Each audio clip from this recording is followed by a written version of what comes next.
You know what is doing more to kill the environment than plastic straws and plastic bags?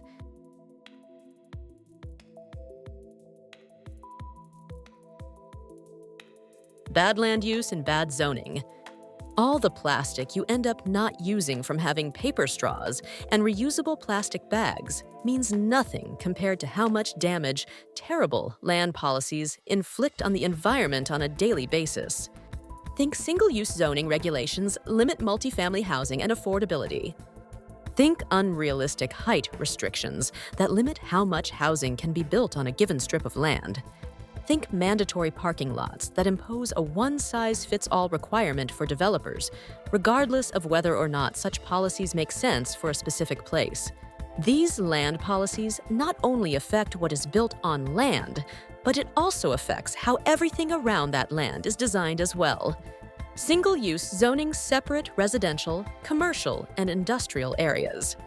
Single-family homes also end up having considerable space between each home, resulting in longer roads. This means citizens become more dependent on cars to get around. It also means water and wastewater are pumped over larger distances as well. Unreasonable height restrictions mean lower urban density and less safe and walkable neighborhoods. Mandatory parking lots means huge swathes of land being idle and inefficient, all just to provide cars places to park. These bad policies also have immense ecological effects. Having society built around cars via single-use zoning and things like mandatory parking lots means turning towns and cities into concrete jungles that are horrible for the environment. Just the construction process alone is extremely pollution-heavy in terms of greenhouse gas emissions, as well as air, water, and noise pollution. Zoning decisions, when allocating land, also divide the natural ecosystem into smaller fragments in ways that can have disastrous effects on wildlife and plants. Meanwhile, single-use agricultural zones can quickly destroy local soil nutrient quality.